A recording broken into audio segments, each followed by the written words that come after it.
How does a nation go from mourning the most disciplined and admired queen in its history to crowning a man whispered about as the most scandalous king in Europe? In the spring of 1603, the bells of London tolled for Elizabeth I. Their deep, solemn sound rolled through narrow, rain-darkened streets across the Thames and into the countryside. The air itself seemed heavy with grief. Inside churches, candles flickered over bowed heads. England had not only lost a ruler, it had lost the very image of stability, political mastery, and dignity that had defined an age. Yet within weeks, the scene changed entirely. Crowds once again gathered along the cobblestones, this time to welcome the new sovereign. James VI of Scotland now approached as James I of England. The people expected the calm authority of a statesman who could match the Virgin Queen's legacy. Instead, they saw a figure draped in embroidered silk, his robes lined with gold thread, his chest glittering with jewels. He rode at the center of a procession, surrounded not by seasoned statesmen, but by handsome young courtiers dressed in finery. His expression was not solemn, but self-satisfied, as though he were stepping into a theater designed for his personal triumph. In the murmurs that passed through the crowd, hope collided with unease. Some asked if this might still be the dawn of a new golden age. Others wondered if the crown had been placed on the head of a man whose appetites and vanities would tarnish everything the Tudor queen had built. Stay with me until the end of this story, because the reign of James I did more than shake England. It revealed the kind of secrets that can destroy a throne from within. And if you wish to keep uncovering the shadows behind royal crowns, subscribe now to the Torture Throne. In the final weeks of Elizabeth I's life, the court was heavy with silence. The queen, who had ruled for 44 years, had become frail, her once commanding voice reduced to whispers. She spent long hours in her chambers at Richmond Palace, seated upon cushions, her eyes fixed on nothing in particular. Those around her sensed she was holding on not for herself, but for the stability of the realm. Elizabeth had no children and no direct heir in England. Every noble in the kingdom knew that the question of succession was not just political. It was the question on which the future of England rested. The choice she made in those last days was both pragmatic and symbolic. She named James VI of Scotland as her successor, uniting the crowns of England and Scotland for the first time. James was the great-great-grandson of Henry VII through his mother, Mary, Queen of Scots. This bloodline gave him a legitimate claim, but more importantly, he was a Protestant monarch at a time when the memory of religious turmoil still haunted England. For Elizabeth, it was a choice that promised continuity in faith, even if it meant placing the fate of England in the hands of a man raised in a very different court. When news of her death spread on the 24th of March, 1603, messengers rode north with urgent speed. James received word in Edinburgh and prepared for the journey south.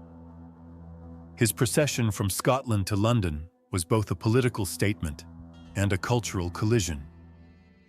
The Scottish court was smaller, more austere, shaped by a land of rugged hills and tight-knit clans. England, by contrast, had cultivated a pageantry steeped in Tudor grandeur.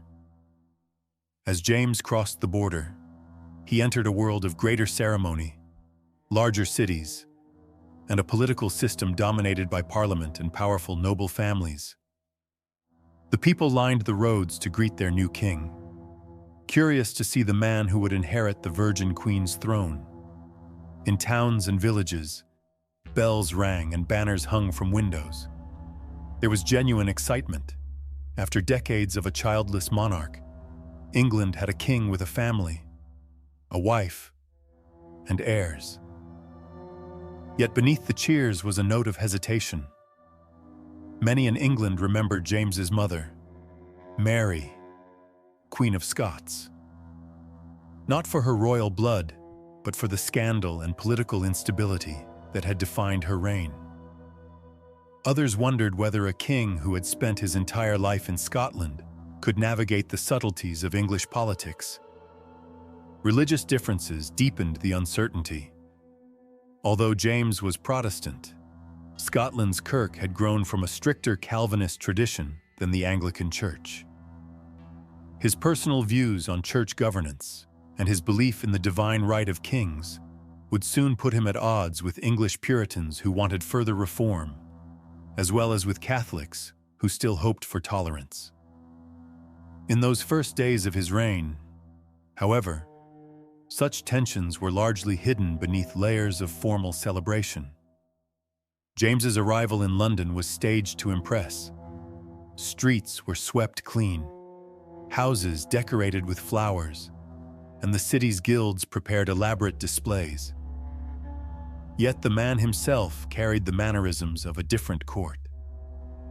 His speech was colored by a Scottish accent unfamiliar to many Londoners, and his gestures lacked the controlled elegance that Elizabeth had perfected. Where she had been deliberate and measured, James was more open and unguarded, sometimes to the point of indiscretion. Still, in the glow of a new reign, the people were willing to hope. The transition from the last Tudor to the first Stuart had been peaceful, a rarity in English history. There was no civil war, no coup, no violent overthrow. Instead, there was a sense that the kingdom stood at the edge of a new chapter. It would not take long, however, for the charm of novelty to fade, and for the realities of James's personality, politics, and personal preferences to leave their mark on the throne he now occupied. If Elizabeth I's court had been a chessboard, deliberate and precise, James III's felt like a stage lit for spectacle. From the moment he settled into Whitehall, it was clear that this was not a man content to fade into the shadows of Tudor restraint.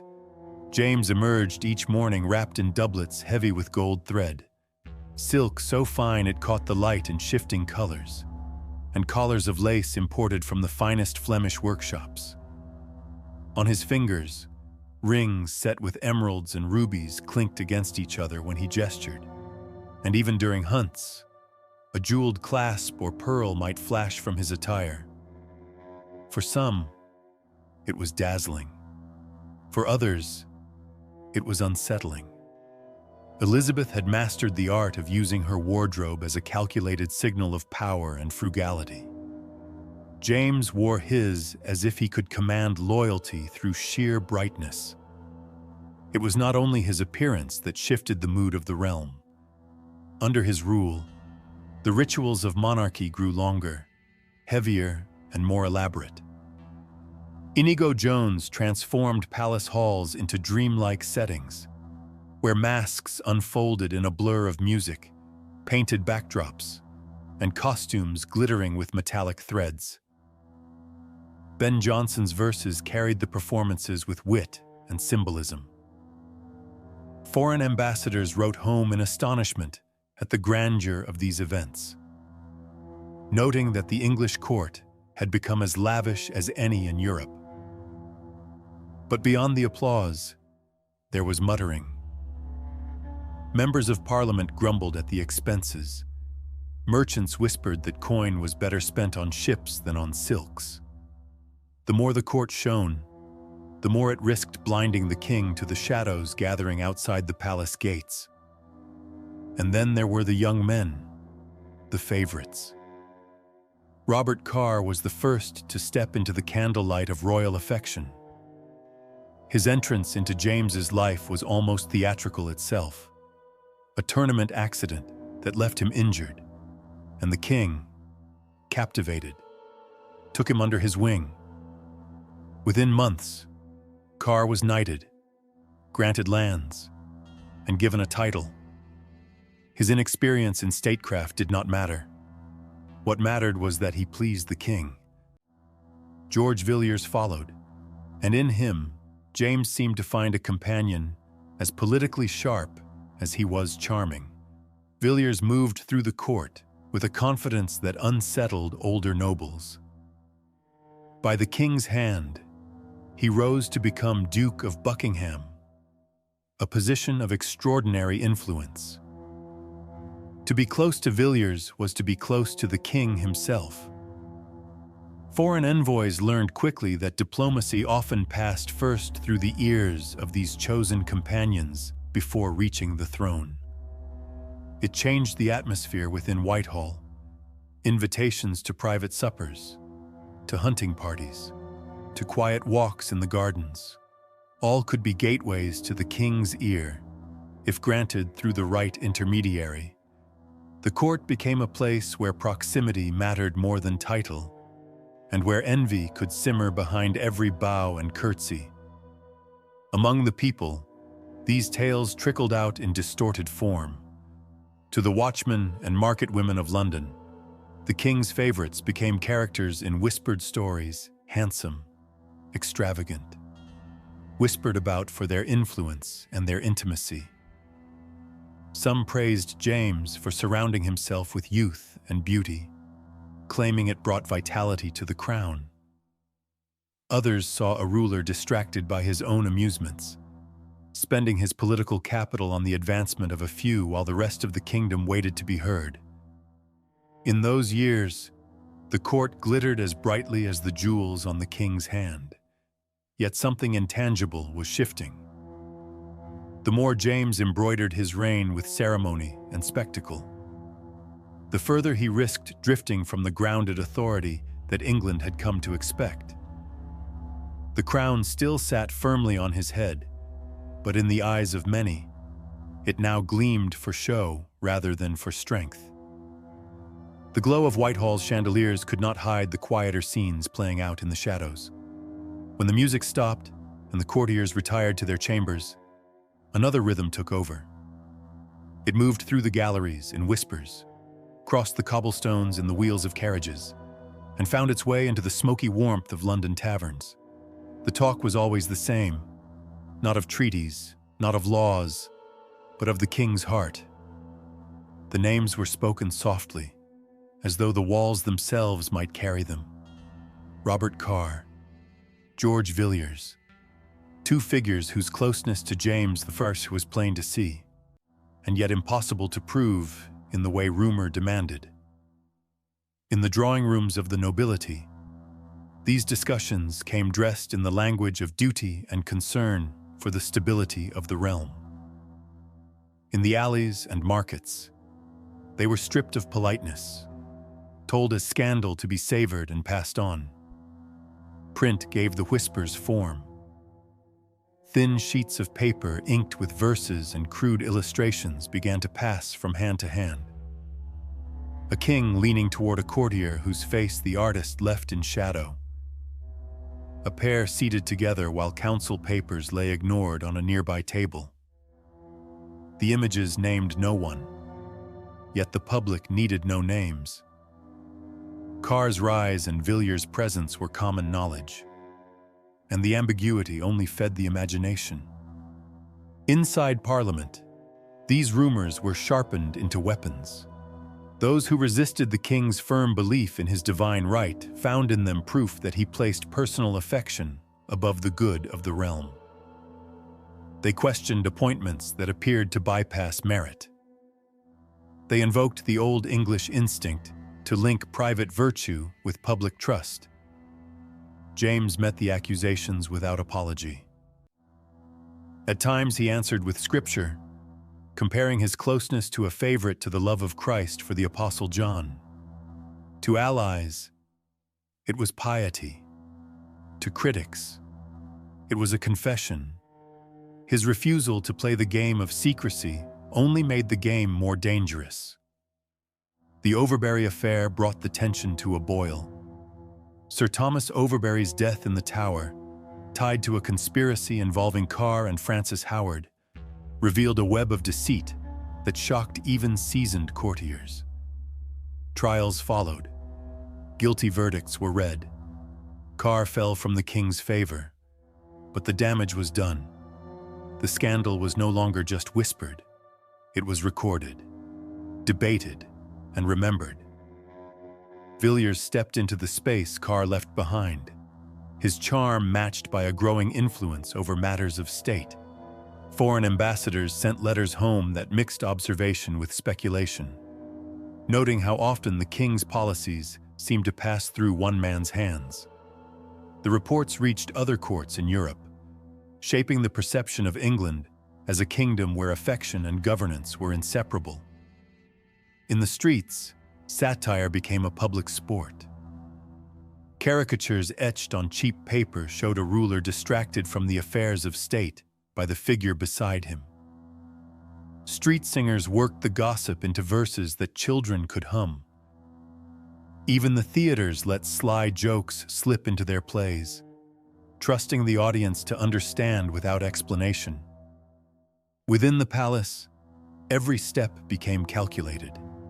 To be seen too far from a favorite risked being read as disloyal. To stand too close risked accusations of seeking favor through charm rather than service. The court became a maze where each turn was measured against shifting alliances. Those who lost influence blamed intimacy. Those who gained it were judged by the same measure. By now, the kingdom had learned to watch the king as much as the crown. His friendships were mapped like battle lines. Admirers saw a monarch who valued beauty, loyalty, and companionship. Detractors saw a ruler whose private attachments clouded public judgment. And beyond the walls of Whitehall, another kind of danger was gathering. It was silent, patient, and hidden beneath the floorboards of Parliament itself. By the autumn of 1605, the crown was still new upon James's head. Yet the hopes that many Catholics had carried into his reign were already fading. His mother, Mary, Queen of Scots, had died a Catholic, and some had believed that this connection might soften his rule.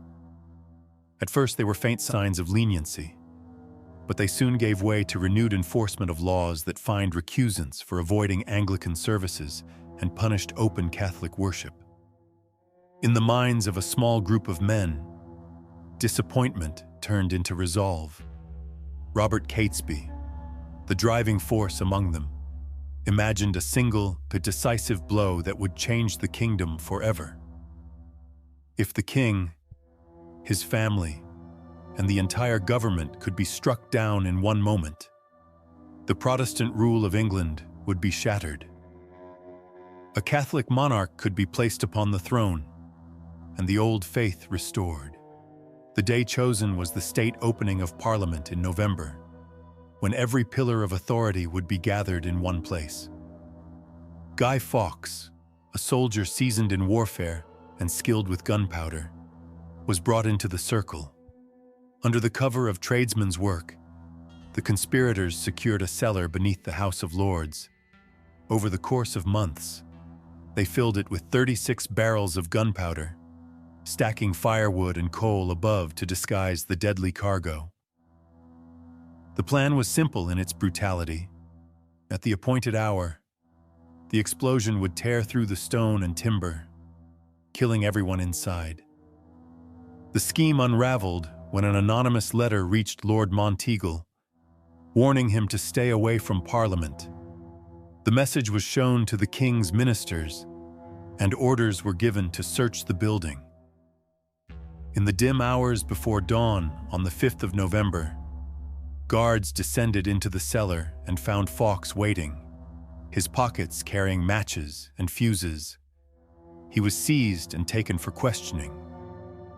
Under the agony of interrogation, he revealed the names of his fellow conspirators. Some were captured alive.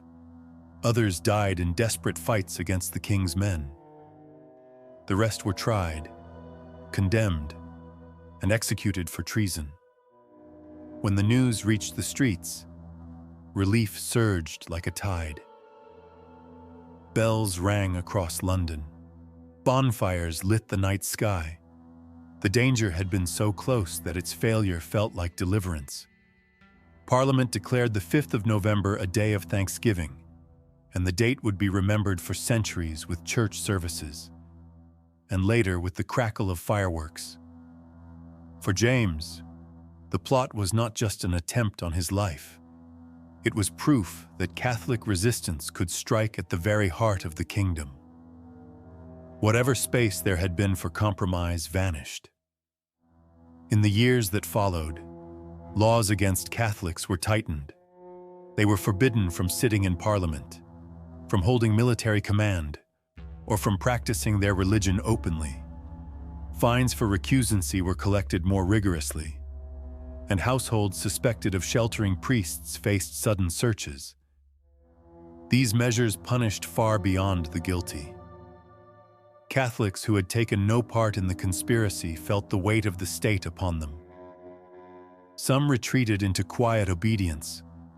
Others clung to their faith in secret chapels.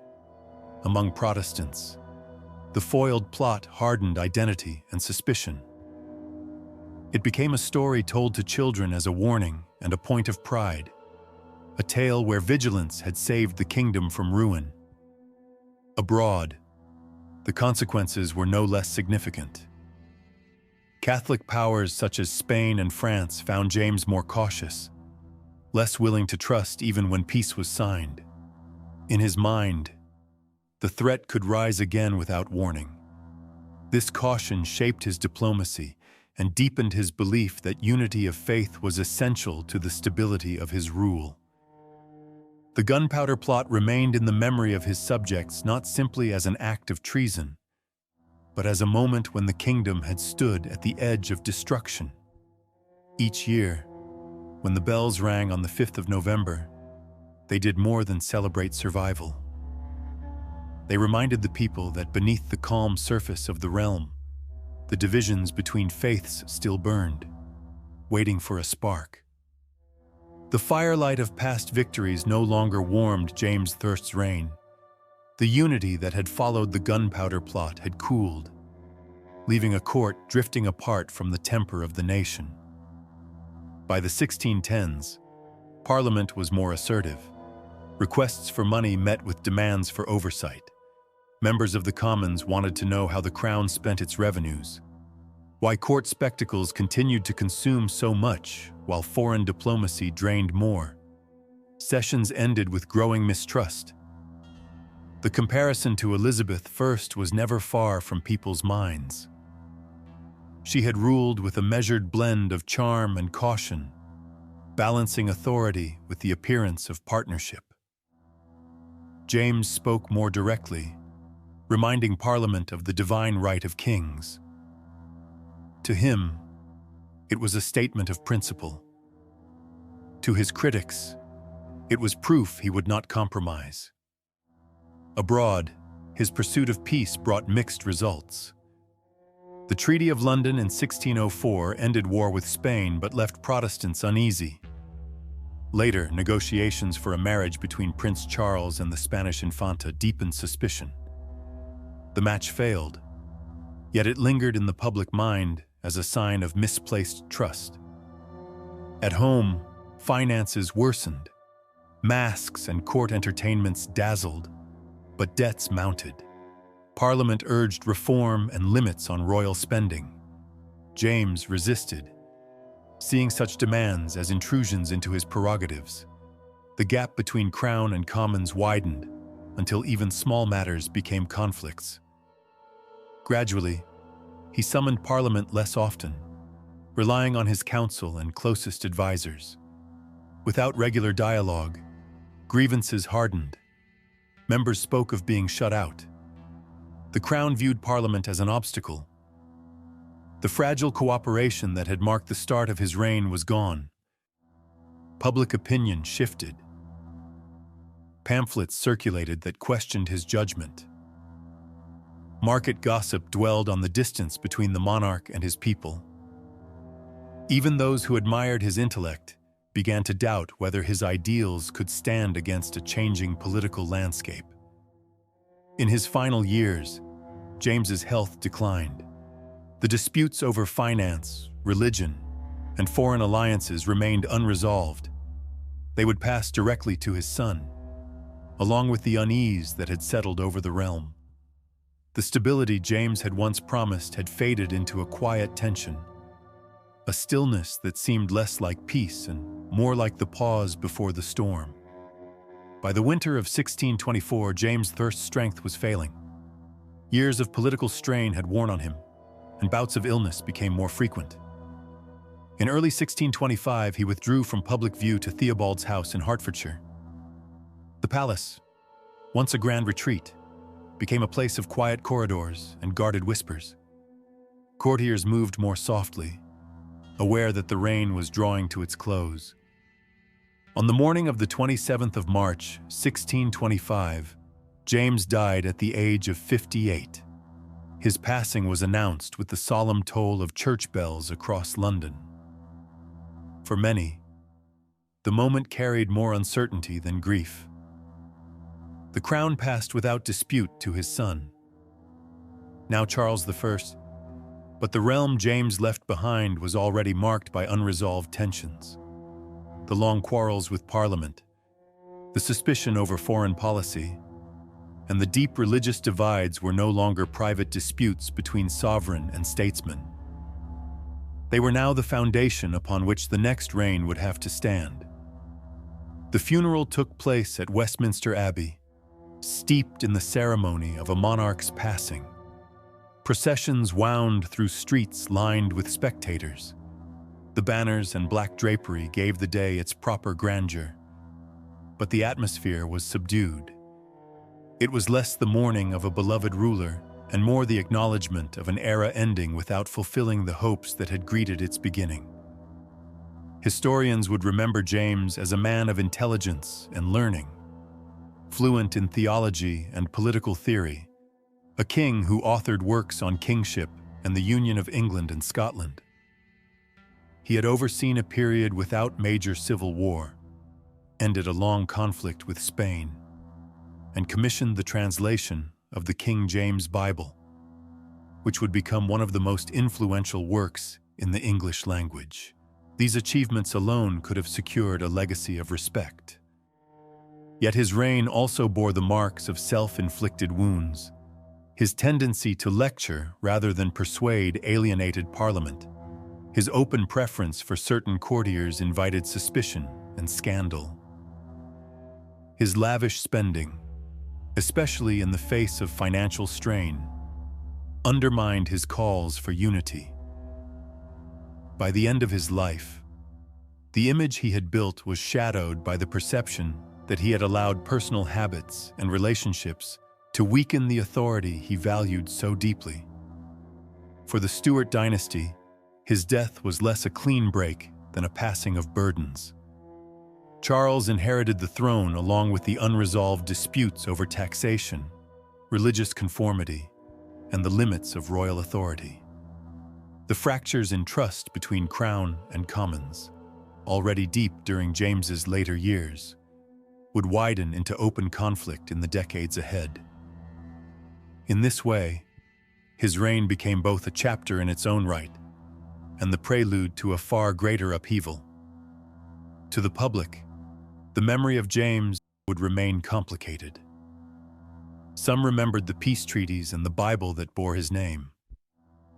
Others remembered the scandals, the stubbornness, and the missed opportunities for reconciliation.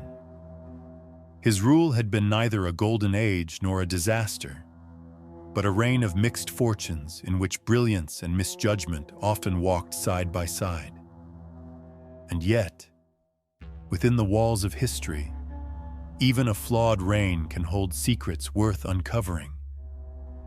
Behind the public records and the formal portraits are the private choices, the whispered alliances, and the moments when the fate of a kingdom hung on a single conversation. Those stories are rarely told in full. They are the hidden pulse of the crown, the undercurrent that shapes the rise and fall of dynasties. If you wish to see what lies beyond the polished surface of royal history, stay with the torture throne. Here, we do not look away from the shadows. We walk through them, tracing the lines between power and downfall, until the truth stands where ceremony once stood. Subscribe, and together we will open the next chapter of the throne's most dangerous secrets.